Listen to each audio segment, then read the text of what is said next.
Michael Jackson 150 साल जीना चाहता था। किसी के साथ हाथ मिलाने से पहले दस्ताने पहनता था, लोगों के बीच में जाने से पहले मुंह पर मास्क लगाता था।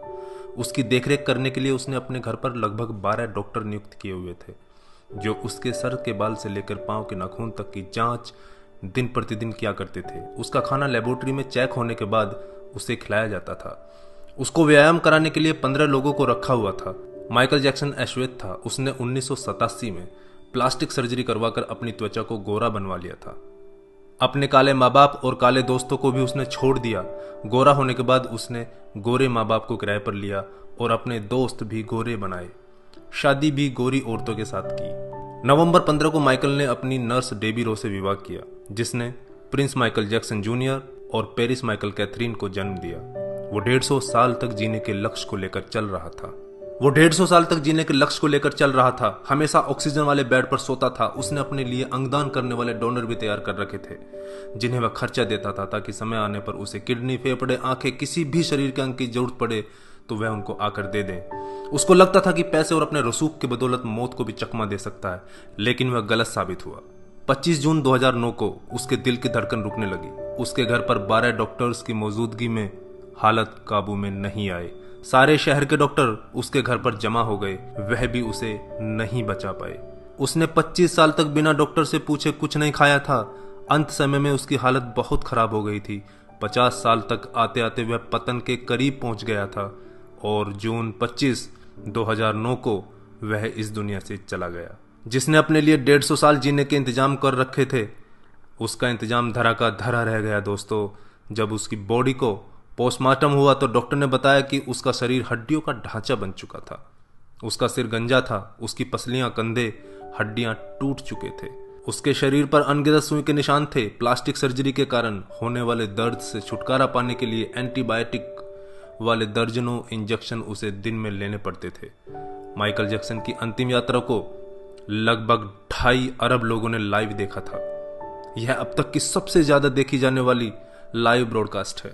माइकल जैक्सन की मृत्यु के दिन यानी 25 जून 2009 को 3:15 पर विकिपीडिया, ट्विटर और इंस्टा मैसेंजर सभी क्रैश हो गए थे। उसकी मौत की खबर का पता चलते ही गूगल पर 8 लाख लोगों ने माइकल जैक्सन को सर्च किया। ज्यादा सर्च होने के कारण गूगल पर सबसे बड़ा ट्रैफिक जाम हुआ था और गूगल क्रैश हो गया था।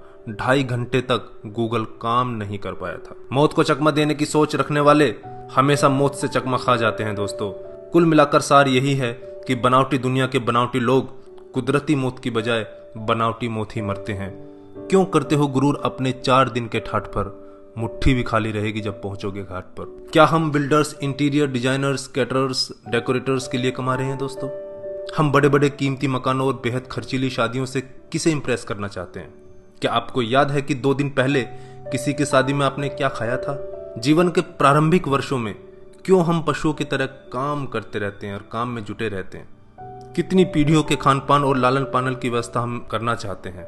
हम में से अधिकांश लोगों के 2 बच्चे हैं, बहुत का तो सिर्फ एक ही बच्चा है। हमारी जरूरत कितनी है और हम कितना पाना चाहते हैं, इसके बारे में जरा सोचिए। क्या हमारी अगली पीढ़ी कमाने में सक्षम नहीं है, जो हम उनके लिए ज्यादा से ज्यादा सेविंग कर देना चाहते हैं? क्या हम सप्ताह में 1.5 दिन अपने मित्रों, अपने परिवार और अपने लिए स्पेयर नहीं कर सकते? क्या आप अपनी मासिक आय का 5% अपने आनंद के लिए, अपनी खुशी के लिए खर्च करते हैं? सामान्यतः जवाब नहीं में ही होता है। हम कमाने के साथ साथ आनंद भी क्यों नहीं प्राप्त कर सकते दोस्तों? इससे पहले कि आप स्लिप डिस्क का शिकार हो जाएं, इससे पहले कि कोलेस्ट्रॉल आपके हार्ट को ब्लॉक कर दे, आनंद प्राप्ति के लिए समय निकालिए मेरे दोस्तों। हम किसी प्रॉपर्टी के मालिक नहीं होते, सिर्फ कुछ कागजातों, कुछ दस्तावेजों पर अस्थायी रूप से हमारा नाम लिखा होता है। अगर भगवान ऊपर है तो वो हमें देखकर हंसता होगा। वो सोचता होगा कि हम कैसी कैसी बातें करते हैं जब हम कहते हैं कि मैं इस जमीन के टुकड़े का मालिक हूं। किसी के भी बारे में उसके शानदार कपड़े और बढ़िया कार देखकर राय कायम मत कीजिए। हमारे महान गणित और विज्ञान के शिक्षक स्कूटर पर ही आया जाया करते थे। धनवान होना गलत बात नहीं है, लेकिन सिर्फ धनवान होना गलत है। आइए जिंदगी को पकड़ें इससे पहले कि जिंदगी हमको पकड़ ले। एक दिन हम सब जुदा हो जाएंगे, तब अपनी बातें, अपने सपने हम बहुत मिस करेंगे।